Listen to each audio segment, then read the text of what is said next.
Let me see who in here. Who in here? Who? You in here? Man, what the hell you doing in here, man? Guess who's back? Back again. I'm back, y'all. All right. Oh. Ooh.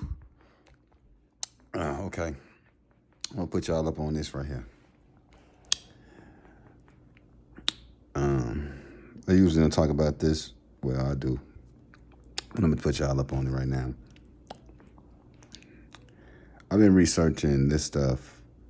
It's the spiritual world, the religions, the brain, just like basically like everything that the planet offers. Because I come to realize this. If no one knows who or where we come from, or they claim they don't, I want to try to figure it out myself because I'm a genius and this is what I do. Plus, I'm a supreme being. And you just can't stop the light worker, man, from working his light. The energy, the knowledge is always going to get sent to me no matter what. So, on that note, let me tell you the secret of this world. Every religion is telling you the same story because the same story that every religion is telling you is written in the stars. Every religious document, every religious group, they talking about the same thing. And I'm going to tell you, and that is the human and our relationship to the earth and earth's relationship to the stars and the planets and the sun relationship to the earth and the sun relationship to the stars and the planets also. And our brain, how our brain work, how our energy centers work, how, it's a lot of stuff that we really don't understand about us. But we do because it's people telling us, but we don't put it all together to realize what is really being said. Like, for instance, let me tell you, God created the heavens and the earth, right? This is what they say in the Bible. We're going to use the Bible for a reference today. And he said, I don't know exactly because I don't like to quote nothing. I just like to give you, ideas of a thought. It said something like, and then God created the stars and said, the stars and the planets, and said, let they be used for the constellations and the stars. Let them be used as signs, right? So I started getting deep into things, and then I realized I looked up the word zodiac. So I'm like, what is zodiac? Because it's obvious it's a lot being said, but ain't nobody translating it. So I looked up zodiac, and it said the way. The way of what? So I wanted to find out what zodiac really could mean, and why is the church so against zodiac? Because it make you think, if you a church and supposed to be spread love and peace, why do you hate zodiac so much? Like, they really against zodiac.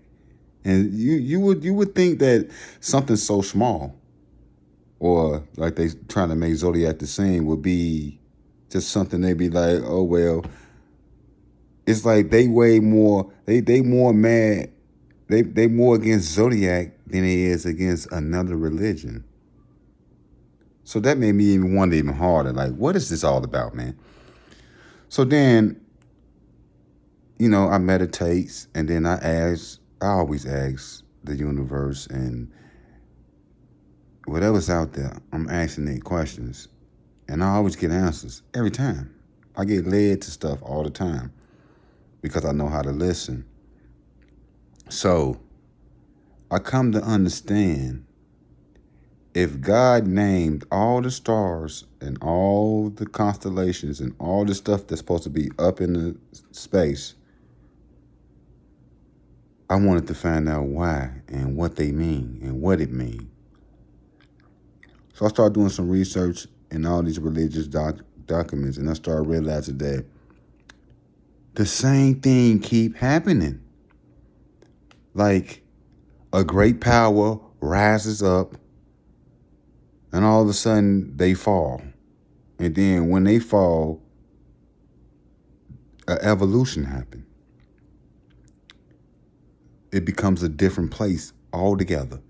The whole world changed. So I started following, when is this happening?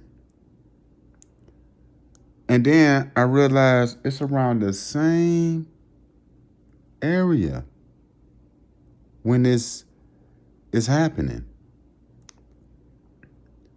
So then, if God made the stars and everything to be signs, then it's obvious that it's up there. So I came to realize that what these religious people was trying to tell us was this. The universe has this rotation going on, right? It started with Virgo, the Virgin. It's the first constellation. So with Virgo, let's say the age of Virgo was when it started, So with the age of Virgo, if you learn about Virgo, the constellation, or just say we're going to talk about constellations in general. Every constellation has a certain amount of stars and planets and all that's in this little area of this constellation. Like Virgo constellation, when Virgo constellation is over the Earth, all these stars and planets are lined up in a particular way, and they're giving off energy, which is affecting the planet. And every time they line up, the same energy is being released to the planet. So it's letting me know that, or letting us know that if the world is spinning the same way, and the age of Virgo, let's just say we're gonna look at it in like the months, because the months supposed to represent that, but it really don't.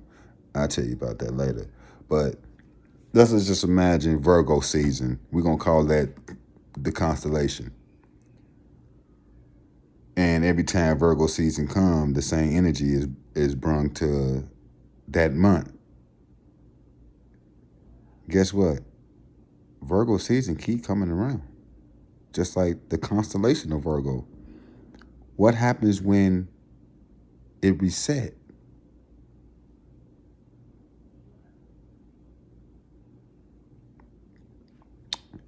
The last age, the last constellation that we witness is Aquarius.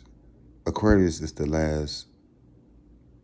the completion of this cycle that the universe made for us to learn on this planet, which Earth is the living library.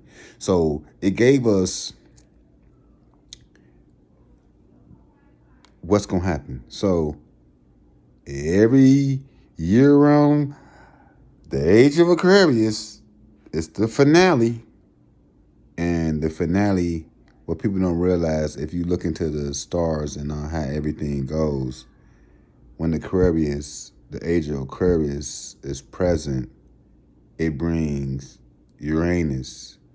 Uranus so happened to be the only planet in our solar system that's spinning the opposite way. Everything else was going with the flow. age of Virgo, everything's spinning the same way, all the way to the age of Pisces, which is, you know, the age where Jesus and all us was in. Now we in the age, the dawn of Aquarius. But when we get in it really, we meet up with Uranus. And Uranus energy is opposite of what we've been used to this whole time. So it's a whole change of direction. The age of Aquarius. So if you was to look in the sky, and if you was to in the sky, if you was to put it in the sense, I'm gonna take a drink real fast, y'all. Sorry about this. If you was to put a circle in the sky to represent what the Earth see when these constellations are present, you would notice that it's turning to different, like, it reminds me of like different stages. It is different stages of what God or the universe want us to understand about us being human, which is Hu is God, and man actually means the mind. So human is what the key, the concept or the key to unlocking the human is you got to become God's mind, which is heaven, which is the higher vibrations of the human's emotion. Hell is the lower vibrations of the human's vibration. Just like boredom. Boredom is the doorway to hell. As soon as you get bored, you have entered the doorway of your negative vibrations, emotions. That's when you start to enter it, because you're bored, you're not content with where you're at. So now you went to the beginning of hell. Hell not a place, or heaven not a place either. Everything is God, so, or the universe, whatever you want to call it. We don't need to argue over names or anything. Just know that if you look in the sky right now, you will see that the sky is moving, and they keep going back to the same thing and the same energy. So if you're telling me the same energy is happening in every age that happened on the planet. So every time it's turning, just like I was saying, like a circle, it keep turning in the sky, and when they land on, let's say, it's landing on Aquarius now. It's coming around to Aquarius. So now we entering Aquarius. So what you would want to do is find out what all these constellations energy, what these energies of these constellations, why did God name them these? And what do they really mean? And once you find out what they really mean, I know what they mean. I'll teach you in another one. But as far as this video, they all mean something, and they all got their own energy, and it keep playing out this way. The earth keep resetting every age of Virgo. We go through the energy of the planet keep going through the same thing, because that constellation brings that energy. Just like a full moon, a half a moon, a quarter moon, or whatever, is not the same energy when the full moon is being shown. Everybody know the difference. If we understand that the moon bring this certain energy when it's full, even though it's in the sky full, it ain't showing it's full, but it's in the sky full, but it's only showing us, it's only lit up in a little piece. But when it light up in a big piece, we like, oh man, it's a full moon tonight. But we don't understand the fact that the constellations and the planets have way more power than the moon. So when they line up, what that energy brings, it brings every time. Love to all, and to all, spread the light.